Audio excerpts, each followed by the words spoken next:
बिस्मिल्लाहिर्रहमानिर्रहीम अस्सलाम वालेकुम। आपको इन्फो टीवी में खुशामदीद कहें कि क्या इंडिया और पाकिस्तान के जो टूरिस्ट हैं, क्या वो सऊदी अरब का टूरिस्ट वीज़ा हासिल कर सकते हैं? जैसे कि टूरिस्ट वीज़ा में भी एक सिंगल एंट्री होता है टूरिस्ट वीज़ा और एक मल्टीपल एंट्री टूरिस्ट वीज़ा है। विज़िट वीज़ा के लिए फ़िलवक़्त तो जो है मल्टीपल टू जो विज़िट वीज़ा है वो बंद हो चुका है, और दूसरी तरफ जो है उम्रा के लिए भी वीज़ों के बारे में सुनने में आ रहा है कि उम्रा के वीज़े भी नहीं निकल रहे। फैमिली विज़िट वीज़ा सिंगल जो है वो इस वक्त निकल रहा है। तो क्या हम टूरिस्ट वीज़ा अप्लाई कर सकते हैं? टूरिस्ट वीज़ा जो है ऑनलाइन इंडिया पाकिस्तान को नहीं मिलता है।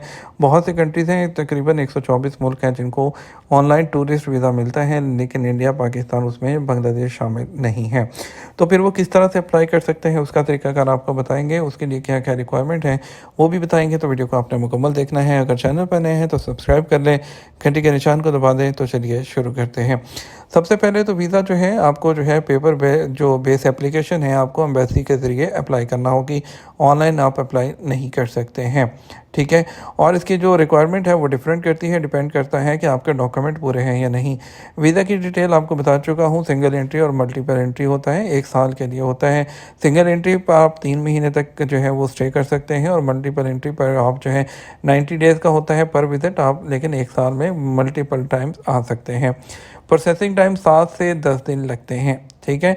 अगर आपका जो है पाकिस्तानी सिटीज़न, इंडियन सिटीज़न हैं, तो आप बांग्लादेशी हैं, तो आपको जो है करंटली ऑनलाइन सर्विस जो है वो अवेलेबल नहीं है, तो आपको जो है एम्बेसी के थ्रू प्रोसेस करना होता है, ठीक है। उसके लिए सबसे पहले तो आपको जो डॉक्यूमेंट्स रिक्वायर्ड होंगे वो कौन कौन से होंगे।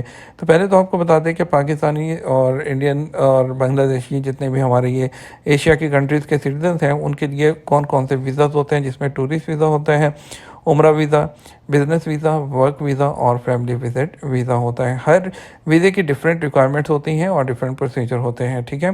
टूरिस्ट वीज़ा की रिक्वायरमेंट के लिए जो है वैलिड पासपोर्ट है, 6 महीने का वैलिड होना चाहिए। आपको एक एप्लीकेशन फॉर्म फिल करना होगा, और उसके अलावा पासपोर्ट साइज़ पिक्चर चाहिए तो वो आपके और इसके अलावा आपके पास होटल बुकिंग या इनविटेशन लेटर होना चाहिए जो सऊदी अरब के अंदर से आपको कोई देगा।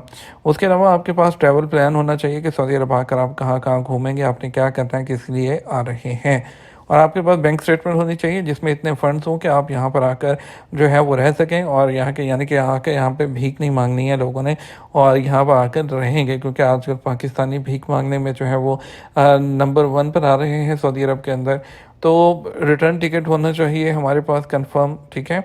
उसके बाद जो वीज़ा फ़ीस की बात करें, $380 से लेकर $490 तक होती है, ठीक है। और सिंगल एंट्री वीज़ा पर 3 महीने तक रह सकते हैं। मैक्सिमम स्टे जो है वो 90 दिन तक हो सकता है। मल्टीपल एंट्री वैलिड होता है 1 साल के लिए, जो कि हर स्टे पर आपको 90 डेज़ देता है। और उसके बाद जो है अगर वीज़ा आपका जो है अप्लाई करने पर रिजेक्ट हो जाता है, तो आप अपने डॉक्यूमेंट चेक कीजिए, करेक्शन कीजिए, दोबारा से जो है आप सऊदी एम्बेसी में इसको अप्लाई कर सकते हैं। डॉक्यूमेंट समझ में आ गए होंगे आपको। सिंपल जो है आपको पेपर बेस एप्लीकेशन जो है वो सबमिट करना है एम्बेसी के अंदर, ऑनलाइन अप्लाई नहीं कर सकते हैं। उम्मीद करते हैं वीडियो पसंद आएगी। वीडियो को लाइक और शेयर कीजिएगा। अस्सलाम वालेकुम।